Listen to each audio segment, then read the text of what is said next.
The way 2020 is rearranging everybody's mental and emotional states, the men is going to be real good in 2021. So, sis, you need to make sure you look good so you can get some of the good. Drop down in the description to get you some of this tea and this NutriBurst so you can be in position for these new, good, well-rounded, spiritual, rich, got businesses, work remote, COVID-free men's in 2021.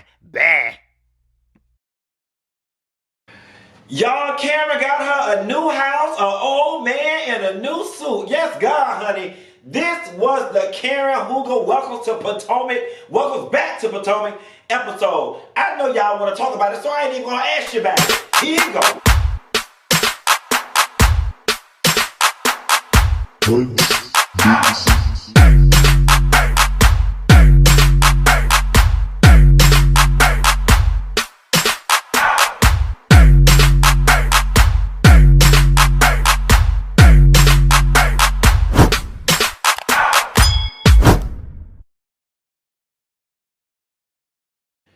Nessa girl, happy Monday. It is 3:09 p.m. I'm recording this video, y'all.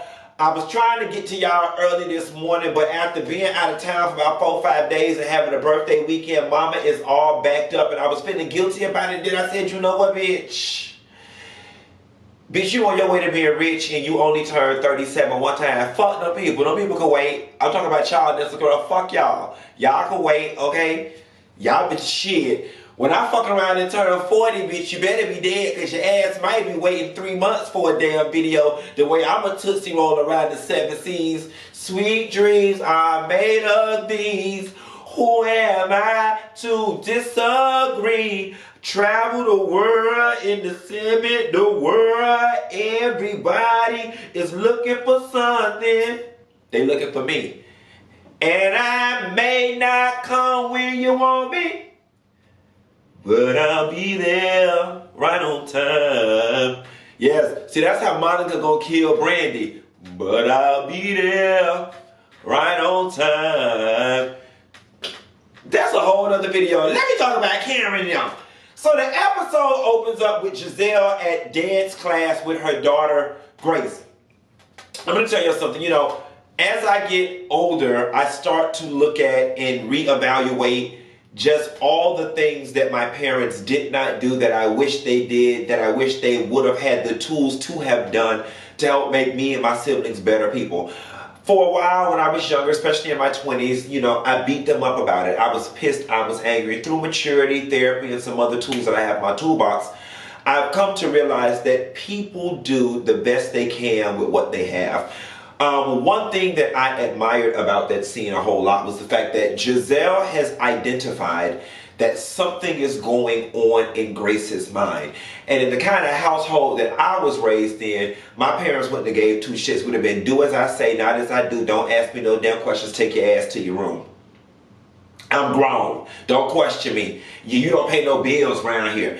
You know, my feelings growing up were invalidated about any and everything. None of what I felt ever mattered because I didn't pay no bills around here. You know what I'm saying? And it creates bitter ass adults. And for those of y'all who are raising y'all kids the same way, when you know better, you do better. It's toxic. And I know it's hard, especially for people who are, you know, struggling to make ends meet. And oftentimes people in lower socioeconomic brackets don't have the benefit of having the luxury of time to deal with feelings and emotions because they worried about keeping the lights on and putting food on the table. And I completely get it. My mother was one of them. It was like, bitch, I can either give your ass a hug or I can go out here and cut a rug and make a couple dollars. Which one do you want? Bitch, we trying to eat, my fucking. I just go to therapy when I get grown and rich and get popular and be on TV. I just go to therapy. I'm trying to eat. Thank you. You know, and I just be fucked up and won't be able to be in a relationship in my 20s and have no man or be able to experience love from somebody and get mad when they show me affection because it's awkward for me and all these different things that I now go to therapy for. You get where I'm going with it? So, when you know better, do better. I like the fact that Giselle, and another thing too, oftentimes when people have multiple kids, they lump them all together and don't give them any individual time. And I like the fact that Giselle said, I'm going to go to this dance thing with my daughter and try to dance it out. But here's the other thing. I think, and this is why I won't have children, and I'm going to be very honest, and some of y'all may find this as doublespeak or hypocritical.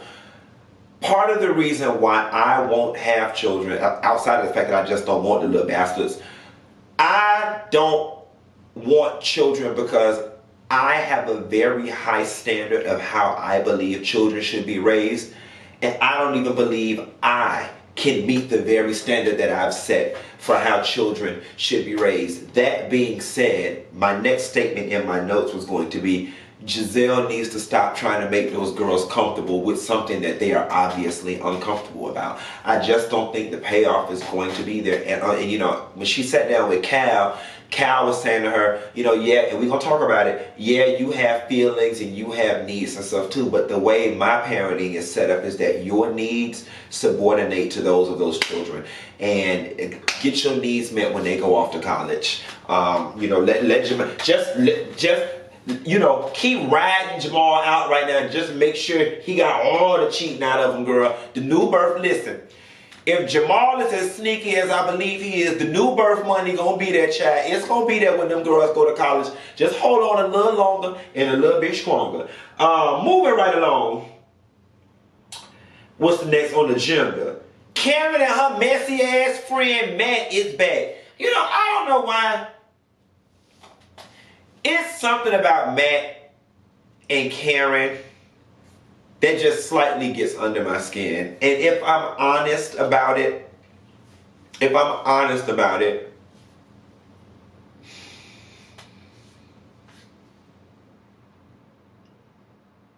it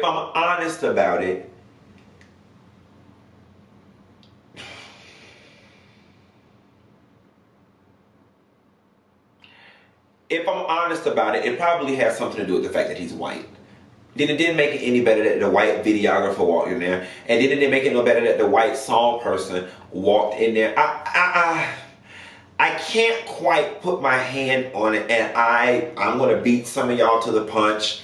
And yes, it may sound ignorant. It may even be coming from an ignorant place. And if it is, you know, work with me because I am working on it. And it's not from a malicious or from a racist place. There's just something that is uncomfortable about that relationship for me. I think that I look at a woman of Karen's stature and I look at Matt and I just don't understand what they have in common, what they even talk about when they're together. You know, I still feel the way when they said Matt was out there telling her business in those earlier seasons, and I believed every single word of it. The age difference, it's just there's so many differences. He's male, he's young, he's white, he's gay. Karen's old, she's male, she's gay. Like, I just, well, she ain't fucking race, she just might be. It's just, I don't understand what they have in common. And I guess because I can't wrap my head around it, it makes me uncomfortable. That's what it is. But here's the beautiful thing about life. Everything is not for me to understand. That's Karen and her white toy. Let her have it. Wendy and Robyn go on a picnic. Now, let me tell y'all something. I'm not going to lie to y'all. Remember season 1 of this show, I used to go up for Robyn. I even went up for Robyn when she did all this. I just be joking on, like real talk. I just be joking on Robyn because it's just easy and it's fun to do. Robyn season 1 was my favorite person. I'm going to be very honest with you. In real life, the person that I would probably connect to the quickest and the fastest is Robyn. Like, there's just something about Robyn's energy. I like the balance between her feminine and masculine energy. I like how clear-cut Robyn can be. I like that Robyn is very methodical and very rational when it comes to situations. You know, it's funny, and y'all don't get mad, despite the fact that I'm an alpha, I have always been drawn to the personality type that pledges DST. Shouts out to the Deltas. I've always had a special place in my heart for the Deltas. No shade to the Ks. I love y'all too, sis. But, I I've always gotten along with the personality type of a woman that would pledge Delta from a stereotypical perspective. That being said, I liked Robyn. I like Wendy. I like Wendy a lot. I love an educated, no-nonsense bitch whose position in life is not contingent upon or doesn't rest on the fact that I'm pretty or got money. Wendy is like, you know, I'm pretty and got money, but that's not what makes me me. See, a lot of these girls on reality TV, that's what makes them them. They got a husband, they got the right car, they got the right bag. And Wendy's like, no, girl, independent of all of that, which is fleeting, which comes and goes, which your husband is one bad contract away from being in prison and your ass will be standing in the child line. I got all this other stuff going on that makes me me. So that's why I like Wendy a lot. Her confidence is not rooted in superficiality and material things. It's actually rooted in something of substance, which a lot of people can't say. So you put Wendy and Robyn together, I was here for all of that. I loved it. The only thing that would make that group a little better to me, I'm not gonna lie to you, like, I could see Monique sitting in that group with them. I could see Monique sitting in that group, and all things constant, I could see Karen sitting in that little pocket too. Now here's the thing that gets funny with Robyn, right? Robyn is great when it's you and Robyn. Robyn is questionable when you throw Giselle in the picture. I like Robyn. I don't like Robyn and Giselle. Giselle is her homegirl. Giselle is one of her best friends. That's her sister friend. And I'm not even mad with Robyn having loyalty to Giselle. That's what she is supposed to do. But there's just this blind, I'm going to follow whatever rhythm Giselle sets that bothers me with Robyn. Case in point, you know, just this need to run back. And it's funny because Robyn, you didn't even have the total context by which Candiace said Giselle is like the monster, the green-eyed monster of the group, the big bad monster, whatever the case may be. Then you took what Wendy said, you carried it back to Giselle, and it turned into something much larger than it needed to be. Now, I'm going to say this. It is twofold. On the first hand, I'm going to commend Wendy. Wendy understands how this reality TV shit works, and she understood it very quickly. She must have studied it. She works in media. Wendy came in and said the name of the game is repeat some shit somebody else told you, get your little check, stay on the show. Because that's exactly what you did. On the flip side of things, I'm like, you danced with the person that brought you to the party, okay? Candiace is who brought you to the party. They brought you in through Candiace. You're Candiace's homegirl. And it's like, damn, you don't get with the ops and start telling them what your homegirl said. It was like, when she said that, when Robyn asked Wendy, what has Candiace said about us? Wendy, your response was supposed to be, well, she said that it's a very interesting group of girls, that she's had some friction with Giselle. She's had some friction over here. She really likes Karen. You're not supposed to go into specifics and repeat what the girl said verbatim. Wendy, that got me side-eyeing the entire hell out of you right now. See, what you about to do is make me revert to my old self before my 37th birthday back when I was 36 and get that makeup together for the old and the new. Despite the fact that your makeup is straight, you know what I'm saying? There was some stuff going on with them fashions that you had on that Karen party. That bike was kind of big. Bitch. It had the nerve to have the act. It was giving a little hunchback of Notre Dame Quasimodo tea. But I'm not trying to be there because I'm 37 now. And I'm more mature, so I'm going to let it alone. But I could go in on that bike. I'm telling you, girl, that so don't be saying stuff behind her back if you don't want me to go in on your bike. And that's how we're going to keep that. Ashley and Candiace go to lunch. Candiace was dressed real cute when she was walking up the sideway, FYI. Child, Ashley came in here with this big ass Eddie Bauer stroller and rearranged these people, a whole damn restaurant. Now I'm gonna tell you something. I am of the firm belief that only ghetto bitches push their babies in umbrella strollers. And for those of y'all who childless like me and don't know what an umbrella stroller is, it's the little flimsy little stroller that the Spanish people be having their 7-year-old kids in, and they feet be dragging on the damn ground. But you ain't from Miami until you see a Cuban pushing a 7-year-old child in an umbrella stroller. The child be big as a damn turkey, and you be like, Mommy, you need to get that big ass child out that umbrella stroller before it break. That's a whole nother read for a whole nother day. With the Miami girls, nobody, all the black people, the Haitian people, the Caribbean people be like, bitch, we don't play that shit. Our child get 3. We don't fuck around with no stroller. That's too much shit we got to carry. Your ass gonna walk. Not Cuban people, child. They had a little 7-year-old little girl in a whole quinceañera dress pushing in a goddamn stroller. If I'm lying, I'm flying. If I'm lying, come fight me. If I'm lying, drop that in the comments. Y'all know it, Cuban, my Cuban Miami people, I love y'all to death. But y'all good with that, putting them big ass kids in them damn strollers. Nevertheless, Ashley baby was a little too small for an umbrella stroller, but that's what you need the next time you try to go to the cute petite place. See, that stroller was for the big bitches. Y'all was supposed to go down to Golden Corral, bitch. Y'all supposed to go down to Western Sizzling, bitch. You couldn't even carry that bitch around Red Lobster, but you in a little rich white woman cafe, honey. You over there where they have multi-berry tea and kale salad, girl, and poppy seed bagels. Nah, bitch, you was supposed to go down to the Shoney's with the powdered egg and the French toast sticks. See, them aisles can accommodate them big ass strollers because they accommodate them big ass people. Yes, God. Yes, God. Nevertheless, they got down and started having a conversation about what was going on with their relationship or whatever. The talk that they had was very beneficial. I like that they were able to talk through it. Now, here's one thing, right? Because Ashley done fucked around and had this baby.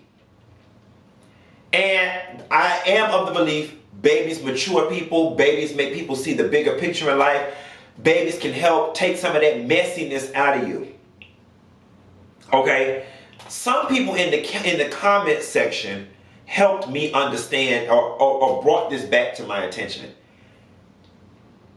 Ashley's ass had a solid 3-4 seasons of just being a messy ass, bratty ass bitch, calling out everybody's relationship issues, embarrassing people, embarrassed the dog fuck out of Karen about her finances, said whatever came to mind about people's marriages and relationships.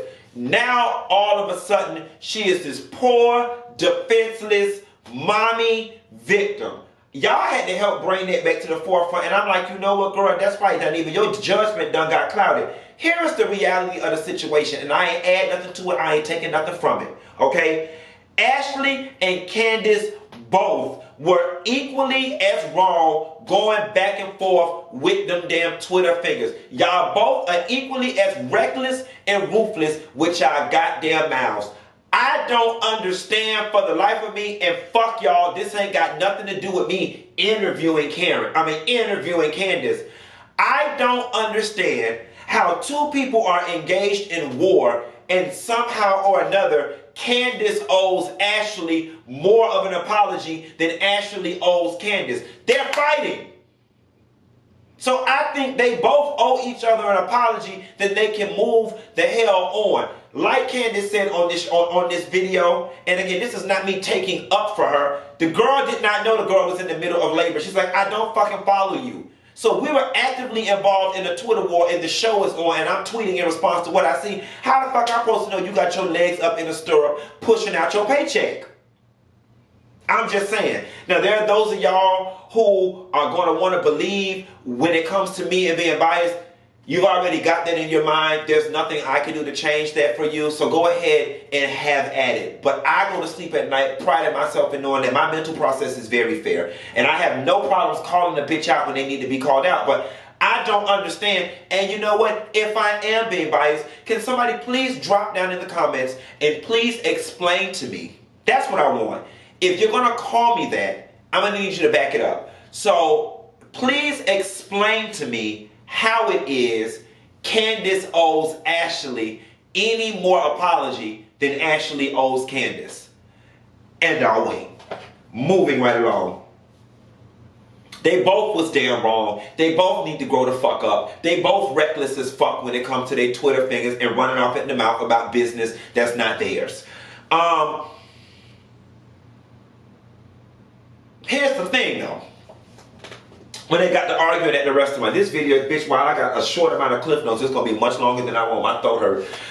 And I still gotta do Huntsville, Lord. I hope Miss Wanda gave me something to talk about. I think that their talk was beneficial. They started arguing a little bit. It feels like Ashley was hell-bent on being right. She wanted an apology. They got past it. Here's the thing. Candiace was actually brought on kind of through Ashley again. Y'all actually have the most in common. You're closest in age. You're both pageant girls. You guys are both relatively new to marriage. Candiace more so than Ashley. Candiace will more than likely be having a baby soon, which will put her back in, further commonality with Ashley. Y'all got the most in damn common. Get it to damn together. Let me tell you something. Giselle is just winning and beating the shit out of y'all with the mental game, and we gonna move it right on. They get to talking about Monique and Candiace not being friends and beef. And Ashley brings up the fact that Monique and Sharice were sitting down together at her baby shower. So what the hell done happened between June and September? She do not know. We have yet to find out. Karen invite goes out to the girls, and Giselle calls Robyn. They talk about Wendy, how she liked Wendy, how she thinks Giselle liked Wendy. And then she tells her what Candiace said. There go Robyn running back telling shit. So Monique and Chris put the kids to bed. Monique and Chris help me realize it's good to know rich people have the same marital problems that poor people have. Monique was saying she want Chris to do shit that she's stressed out, and Chris was looking at her like, I don't understand what you're stressed out for. We got money, you got free reign to alter. If you stressed out, take this money and make yourself unstressed out. Monique's ass was not satisfied. She was like, it ain't about me taking the money and making me unstressed out. I want to feel like you're more participatory in this situation. And Chris' position is, how much more participatory can it be than me paying for everything? So Monique, I'm here to tell you what you do, baby. There was an old lady sitting under a tree. That man said, he tired of you talking about you tired when he ready to hunch. Or whatever the case may be. And you said, because you busy. You take his money. Here's what you do, baby. You take your money, you get on Craigslist. You get you 2 nannies, a whole housekeeping staff, and then you fuck that man all day, daughter. All day. Because if you don't fuck him, somebody else will, okay? Me. But that's a whole other situation. But I didn't learn to stop fucking other people, man, at 37. I'm saving God working on me between 9 and 40. I'm gonna be right, and I'm gonna be a girl's girl by the time I'm 40. But in the meantime, in between time, don't have no problematic marriage and leave your man around me, and you got more money than I do and living better than me, because bitch, I might get jealous and fuck his ass. Nevertheless, Chris, I cook, I clean, and I don't complain when all the bills is paid. Okay, and your mama will like me because I don't mind going to work. Okay. Nevertheless, Monique, go get you all the help you need to go fuck the shit out your damn husband, okay? And let that man be. Just make his ass have a stroke. Then he'll leave your ass alone.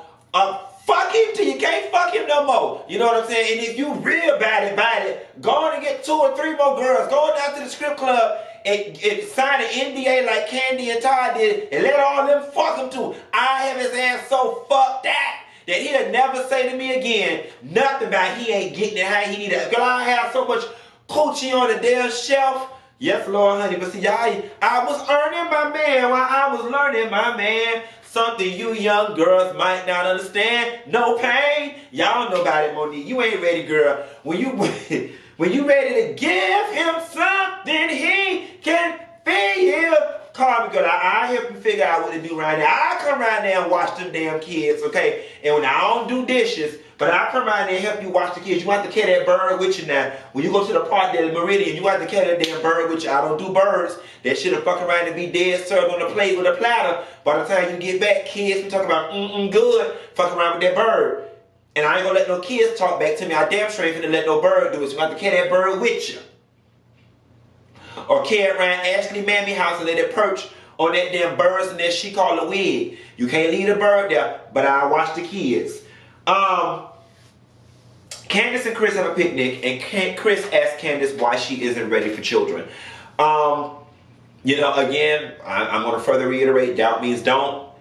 If mentally you're not overjoyed about it, and one just hasn't magically popped up in your uterus, I wouldn't even put no thought into why I don't want them. I don't need a reason to not want them other than my soul says no. Don't happen till you're ready. Freezing them eggs is almost an option.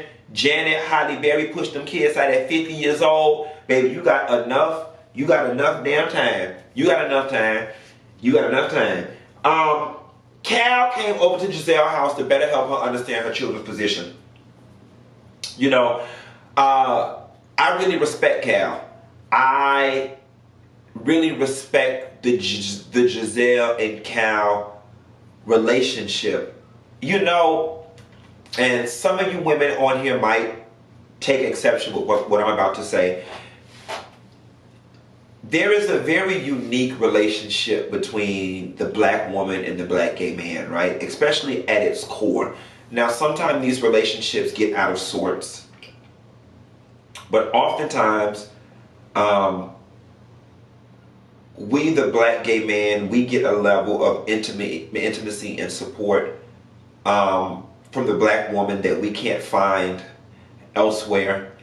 And oftentimes, the black woman gets a level of intimacy and support from the black gay man that she can't get from her own man, and that she can't get from her homegirls due to fear or jealousy, or you scared of them judging you. You know, I had a homegirl say to me one time, she was like, I can tell you things because me and you ain't in competition. But them other bitches, I don't want them bitches in my business. I don't want them bitches in my business, know what's going on in my household. You know what I'm saying? And I think for those of y'all who are watching me, if you were just to be honest with yourself for a second, that is a lot of it. And I see that dynamic in Kal and Giselle. Like, I really do feel like they have a very intimate relationship, so much so that Giselle was actually quiet and listening when Kal was talking. I get the impression that she really, really respects and appreciates his input when it comes to her life, and he knows her inside and out, and she can be vulnerable and transparent with him without fear of judgment and all those different things.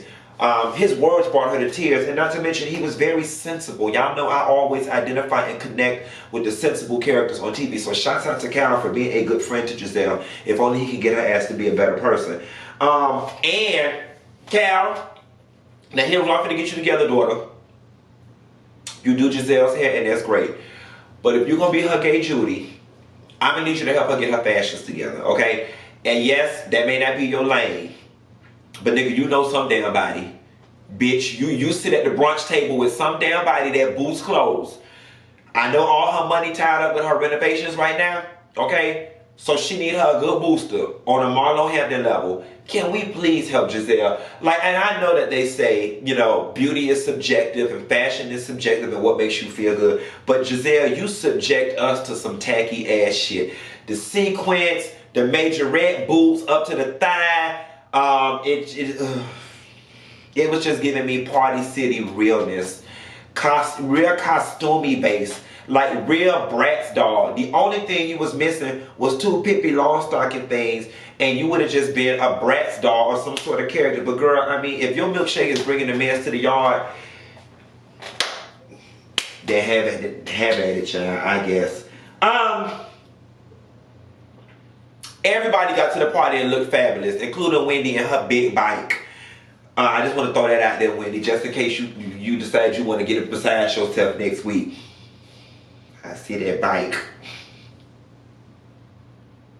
Linebacker Osefo, we see you. Talk about you want them kids to play sports.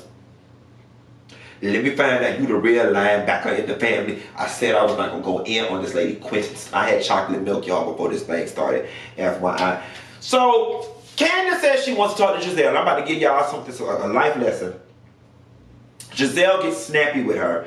And Giselle, so Candiace goes to talk to Giselle. And then Giselle gets very snappy with her, and it's like, you know, and you thought you was funny, and it wasn't. And it was like, wow, it's like, Giselle, you doing all of this on some third-hand information. You didn't even give the girl a chance to explain. And in that moment, I saw Candiace shrink, and she was relegated to a little girl and a big bad monster with Giselle. So here is what I'm gonna do for all of the Real Housewives of Atlanta girls. I mean, Real Housewives of Potomac girls when it comes to Giselle. Giselle continues to win over all of y'all for the same reason that Evelyn continues to win over all the Basketball Wives girls. For some subconscious reason, everybody wants to be Giselle's friend. Giselle is the head cheerleader. She's the quarterback. She's Miss Popular. She's the prom queen. Somehow or another, that's the position that she holds over all the girls. And because consciously and subconsciously everybody is vying to be in her good grace, she ends up having a spiritual dominion over all of them. When I went down to Florida State University and got my degree in economics, those people taught me a whole lot about relationships in a class called FAD 2230. It was Family Relationships and Life Diversity, where they told us about a sociological principle called the principle of least interest. The person with the least interest in the relationship holds the most power over it. So that being said, because Giselle can take or leave any of y'all damn bitches, that's why she's able to talk to y'all any kind of damn way and move the hell on.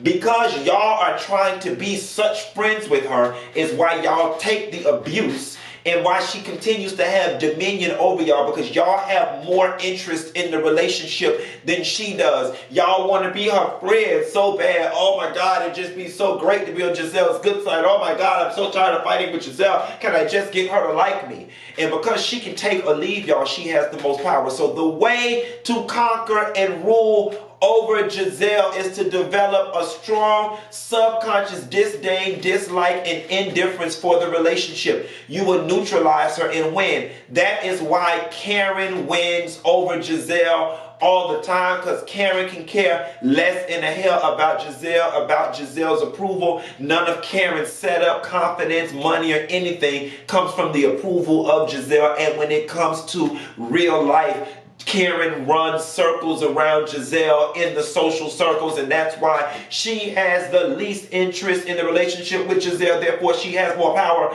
over Giselle. Y'all are the only ones that had them issues out of Giselle is because y'all are vying for her attention and for her acceptance. And as soon as you let that go, you will neutralize that threat. Now, baby, these $69,000 worth of debt I got in student goddamn loans are worth something, bitch. When I went down to Florida State University and got my degree in economics, them bitches taught me a whole lot of things. I'm always telling y'all what the hoes didn't teach me, but I just gave you a whole lecture. I gave you a lecture right there, honey. Yes, get into this lecture. That's FAD 2230, the principle of least interest. Look it up. I'm a bad bitch. I'm remembering shit from goddamn 18 years ago. I might not have been the most beautiful bitch outside. I might not have been the most athletic bitch, but I'm going to tell you one thing about it and two things for sure. I was the funniest and the smartest. Catch that. That's one thing a hoe could never take from me, bitch. I'm smart. Is. A bitch could never call me dumb. Ain't. Was never. Don't know how to be. I'm a whole lot of things, bitch, but dumb ain't never been one of them. My grandma always told me, get your education, because there's one thing they can't never take away from you. Preach. The lady sitting in the gazebo talking about relationship dynamics, and Karen goes off to change. She come back and do her whole Beyonce situation, and it was cute. Is Calvin the only MC they got in Potomac? And I'm going to tell y'all something. That lecture I just preached right there, the spirit of the ancestors just ran up through me so much. I'm tired. I got to get off the line. Bye. Whew. Yes, God, Florida State.